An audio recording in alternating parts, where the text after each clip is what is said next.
Note বাতিল নিয়ে আরো একবার কড়া সমালোচনা করেছেন কেন্দ্রীয় রাজ্যের মুখ্যমন্ত্রী মমতা বন্দ্যোপাধ্যায়। তিনি বলেছেন তার বাড়িতেও বাজার করার খুচরো টাকা নেই, মানুষের কাছে রীতিমতো ভুল বার্তা যাচ্ছে এবং উত্তরপ্রদেশ ভোটে গোহারা হারবেন নরেন্দ্র মোদী এবং বিজেপি। অবশ্যই আমাদের প্রতিনিধি আমার সঙ্গে রয়েছে সুতপা সেন, তার সঙ্গে কথা বলবো এই বিষয়ে। সুতপা, মুখ্যমন্ত্রী ঠিক কি বললেন নবান্নে আজ? দেখো, মুখ্যমন্ত্রী আরো একবার আজকে তীব্র ভাষায় কেন্দ্রীয় সরকারের এবং নরেন্দ্র মোদীর নিন্দা করেছেন।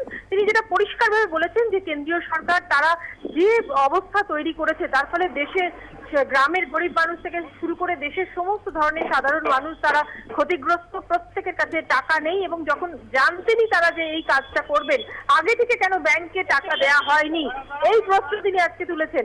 এবং একই সঙ্গে নিজের কাছে যেরকম বলেছেন যে তার কাছে বাজার করার টাকা নেই, সেরকম ভাবে সাধারণ মানুষ তাদের কাছে বাজার করার টাকা পর্যন্ত থাকছে না।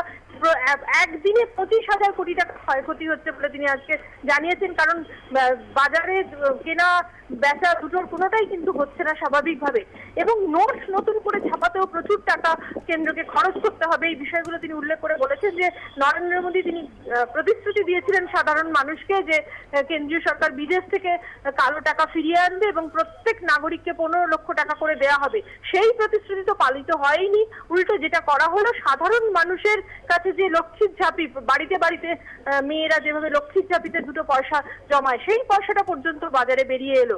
অর্থাৎ তার মতে তিনি যেটা বলতে চেয়েছেন পরিষ্কার ভাবেই সেটা হচ্ছে যে আরো মানুষকে গরিব করে দেওয়ার, ভিখিরি করে দেওয়ার একটা উদ্যোগ নেওয়া হয়েছে এবং টোটাল একটা ক্যাওস তৈরি হয়েছে, অরাজকতা তৈরি হয়েছে গোটা দেশ জুড়ে। এবং সেই অবস্থায় দাঁড়িয়ে নরেন্দ্র মোদী জাপানে চলে গেছেন, এরও তীব্র নিন্দা কিন্তু আজকে মুখ্যমন্ত্রী করেছেন। সুতপা, ধন্যবাদ।